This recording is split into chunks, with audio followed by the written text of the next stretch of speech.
Maayong hapon mga kabisdak, welcome and welcome back to my YouTube channel. So for today's video mga kabisdak, atong pagahisgutan kung paunsa tubagon ang kanang question or tanong nga, tell me something about yourself.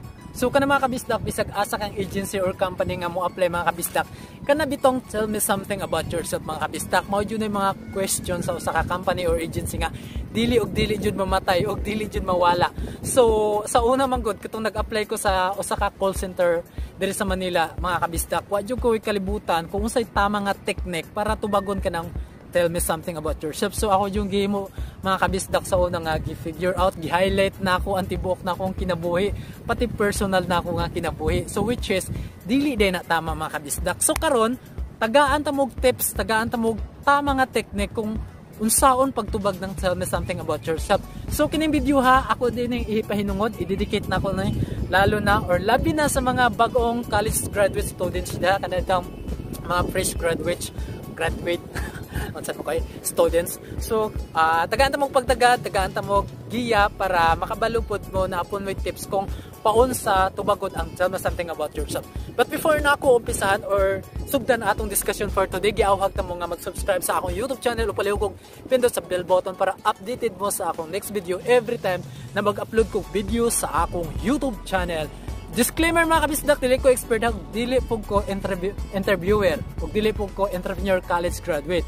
So nakabase lang ni sa akong experience katong na-interview ko sa una ug na-fan out na ako pagkahuman sa interview later on. So kung paunsa tubagon ang tell me something about yourself.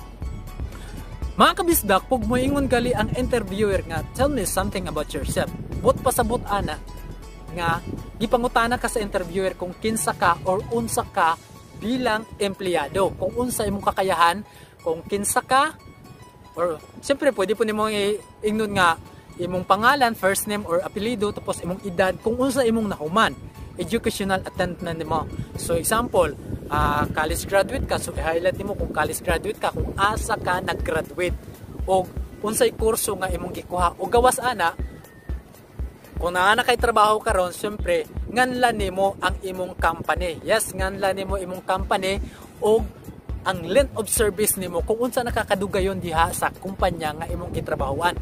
Gawas ana kanang imong posisyon. Example, OIC ka, officer in charge ka. So i-highlight nimo kung sa man trabaho sa OIC, tapos i-highlight nimo, maghimo pug ka or maghatag pug ka sa interviewer ka ng mga example na kay mga na-encounter ngayong ani, mga customer service or kanang customer complaint, ganito ganyan, kung paunsa nimo siya na-handle, paunsa nimo na-resolve ang problema. So ing ana mga kabisdak, dili bot pasabot pag ingon nga tell me something about yourself nga isulti nimo imong ngalan, imong edad, imong pamilya, tanan-tanan ganito ganyan, dili nga na mga kabisdak, which is dili na nimo allowed nga isulti pa nimo ang tibuok nimong kinabuhi o katong mga personal na kinabuhi nimo. So pag giingon gali sa interviewer nga tell me something about yourself, ibig sabihin imong ngalan, unsa imong nahuman, kung naa kay trabaho sa previous company or job nimo, tapos imong posisyon kung paunsa ka bilang empleyado katong previous job nimo. Kumbaga i-highlight nimo bilang empleyado para makita ug mahibaw-an sa interviewer nga ing ana day ka, para mahibaw-an pud nila kung fit ba ka sa trabaho nga imong gi-applyan karon. Og karon kining second nato nga kanang tips para kini sa mga college graduate, mga fresh graduate college students. So, syempre pag college graduate ka, syempre wala pa kay work experience. Syempre baguhanon pa ka. So, sa interview, pag mo tell me something about yourself, syempre wala man kay job experience. So, maingon lang ka kung imong pangalan, imong edad. Karon, kung college degree ka, kung unsa imong kurso, gawas ana, kung unsa ang imong mga favorite ug unsa imong achievement sa eskwelahan. Example, top notcher ka, example magna cum laude ka, summa cum laude ka, ganito ganyan. So ana lang mga kabisdak. Ug karon since nga wala man kay experience sa trabaho, syempre kung pangutanon ka sa isa ka interviewer, dapat moingon lang pug ka nga willing ka matuto. Basta i-highlight lang nimo kung unsa ka bilang estudyante. Kay dito pa lang kung maayo pagkahanay nimo, maayo pagka-explain nimo sa interviewer, dito pa lang na kay chance nga matanggap sa trabaho. Kay kung dili ka kabalumuhan ay bisan pag mo yung kag cum laude ka, pagkahuman mali ang imong gitubag dito, kay basta mo ingong tell me something about yourself, dili ko na buot pasabot nga pinakailalong or pinaka-personal nga buhay na ka. Ibig sabihin, kung ikaw ay bag-o nga graduate nga estudyante, i-highlight lang nimo kung unsa ka sa eskwelahan, kung unsa kang klase nga estudyante, kung unsa imong mga achievements sa eskwelahan, para ma-highlight ug makita or ma-analyze sa interviewer nga maayo or inani day ka nga klase nga estudyante. So dito sila magbase nga labi na kung naka-achievement sa eskwelahan, so dapat i-highlight nimo na.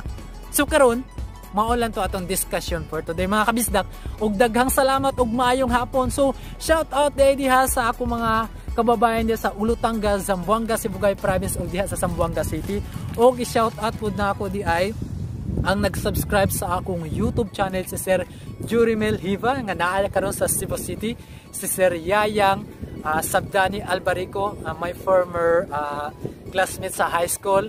So shout out po kay Sir Janjan AJ from Davao City, Sir Osias Lavadan from Pampanga.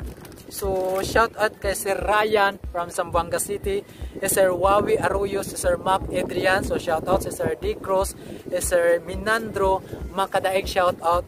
So maraming salamat, daghang salamat mga kabisdak, o maayong hapon.